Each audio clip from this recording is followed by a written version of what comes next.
नमस्कार साथियों, स्वागत है आपका। देखिए, आज का जो टॉपिक है वो है राज्यसभा। संसद संसद को हम पढ़ने जा रहे हैं। संसद में क्या होता है, संसद किनसे मिलकर बनी होती है? राष्ट्रपति, लोकसभा और राज्यसभा। तो आज हम उसी में राज्यसभा को पढ़ने जा रहे हैं शॉर्ट में। ठीक है, ये राज्यसभा के ऐसे नोट्स हैं, शॉर्ट तो हैं ही, साथ ही ये नहीं है इसमें कुछ छूट रहा हो, इसमें सब कुछ है, लेकिन नोट्स कैसे हैं, शॉर्ट हैं, जिससे कि आपको याद करने में आसानी होगी और रिवीजन करने में भी। पेपर से संबंधित कोई भी क्वेश्चन इसमें से छूटेगा नहीं। तो चलिए शुरू करते हैं। देखिए, राज्यसभा जो है ये किस अनुच्छेद में आती है? 80 में आती है ये। ठीक है, एक बात तो ये हो गई याद करने की। अब इसका हर पॉइंट पेपर में आने वाला क्वेश्चन ही है, इसीलिए ध्यान से देखें और समझें, तो आपको देखते ही याद हो जाएगा। पहला पॉइंट क्या है? इसको क्या कहते हैं? राज्यसभा को स्थायी सदन, क्योंकि इसको कभी भी विघटित नहीं किया जा सकता। दूसरी बात, इसको उच्च सदन भी कहते हैं और द्वितीय सदन भी कहते हैं। देखिए, लोकसभा को प्रथम सदन कहते हैं, इसको द्वितीय सदन कहते हैं, लेकिन उच्च सदन राज्यसभा है और निम्न सदन लोकसभा है। सर्वप्रथम इसका गठन कब हुआ था? 3 अप्रैल 1952 को राज्यसभा का गठन हुआ था। ये डेट आपको याद रखनी है, पूछी जाती है, केवल 2 ही डेट आपको रटनी है। प्रथम बैठक कब हुई थी इसकी? 1 महीने बाद हुई थी, 13 मई और 1952 को। ठीक है, इसमें अधिकतम सीट कितनी है, मतलब कितनी इसमें सीट अधिकतम हो सकती है राज्यसभा में? तो 250 हो सकती हैं, लेकिन वर्तमान सीट संख्या कितनी है? वर्तमान में इसकी 245 है। जो 245 ऐसे ही नहीं है, देखिए 233 प्लस 12 है। 233 तो विधानसभा से, मतलब हर राज्य की विधानसभा से चुने हुए प्रतिनिधि आते हैं, सदस्य आते हैं, वो 233 हैं। लेकिन 12 सदस्यों को कौन? राष्ट्रपति, भारत का राष्ट्रपति मनोनीत करता है।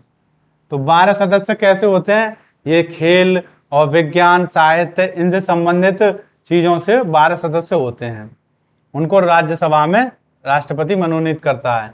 अगला देखिए, इसकी जो न्यूनतम आयु होती है वो 30 वर्ष है, मतलब 30 वर्ष मिनिमम होनी चाहिए, तभी आप 30 वर्ष के बाद जो व्यक्ति 30 वर्ष का हो जाएगा वो राज्यसभा का सदस्य बन सकता है। कार्यकाल इसका 6 साल होता है, 6 वर्ष, ये याद रखने की चीज है। लोकसभा का 5 साल, वो बाद में देखेंगे। सदस्यों का निर्वाचन कैसे होता है, ये पूछा जाता है बहुत बार। आनुपातिक प्रतिनिधित्व एकल संक्रमणीय मत प्रणाली द्वारा। अब इस राज्यसभा में सदस्यों का निर्वाचन जो होता है वो कहां से आते हैं सदस्य? प्रत्येक राज्य के विधानसभा के निर्वाचित सदस्यों द्वारा। जो प्रत्येक राज्य के विधानसभा के सदस्य होते हैं निर्वाचित, वो इनको वोट देते हैं। अब देखिए, अगला पॉइंट है, राज्यों का प्रतिनिधित्व निर्भर करता है। किस पर निर्भर करता है? मतलब किस राज्य को कितनी सीट जाएंगी, कितने प्रतिनिधि उस राज्य में बनाए जा सकते हैं, तो वो जनसंख्या पर निर्भर करता है राज्य की। जितनी ज्यादा जनसंख्या होगी उतने ही वहां पे प्रतिनिधि ज्यादा होंगे। तो सबसे ज्यादा प्रतिनिधि या सीट जिसको बोलते हैं, किस राज्य की है? उत्तर प्रदेश की, जिसमें 31 सीट हैं राज्यसभा की। अब देखिए, लोकसभा और राज्यसभा में गणपूर्ति, मतलब कोरम संख्या कितनी है, मतलब कितने होने चाहिए जब इसकी बैठक होगी? कम से कम इतने सदस्य जैसे प्रेजेंट होती है ना, वो तो कुल सदस्यों का 1/10 इतने व्यक्ति होने ही चाहिए। राज्यसभा का कोरम में कितने हैं? 25। मतलब कैसे आए ये? टोटल संख्या 250 है, इंटू 1/10 जब हम करेंगे इसका 1/10 तो 25 आ गए। तो इतने सदस्य मिनिमम गणपूर्ति के लिए चाहिए।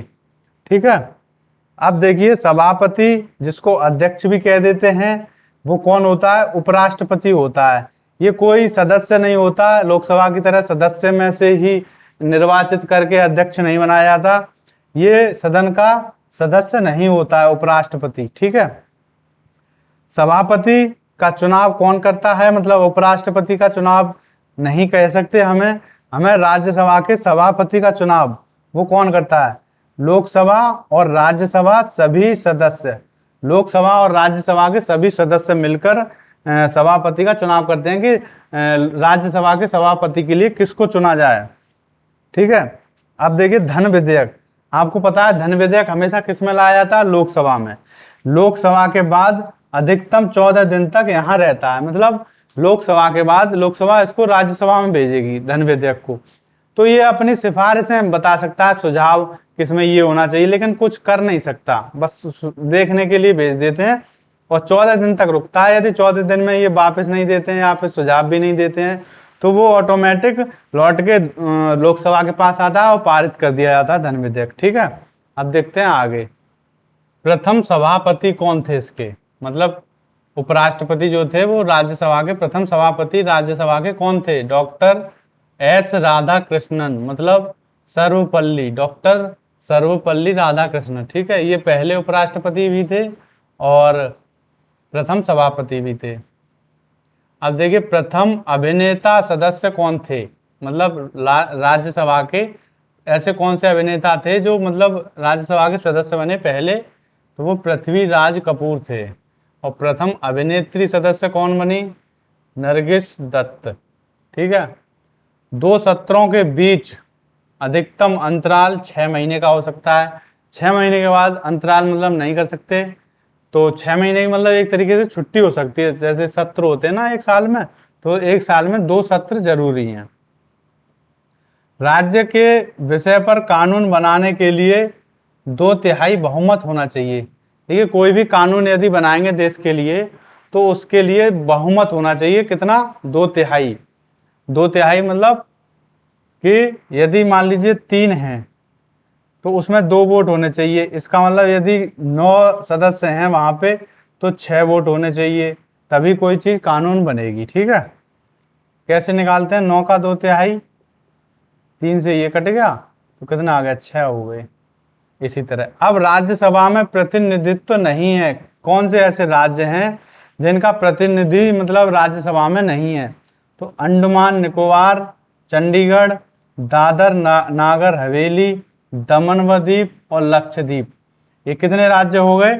ये 5 राज्य ऐसे हैं जिनकी कोई भी सीट राज्यसभा में नहीं है। ठीक है, तो इनको 5 राज्यों को आपको याद रखना है, कभी क्वेश्चन आ सकता है।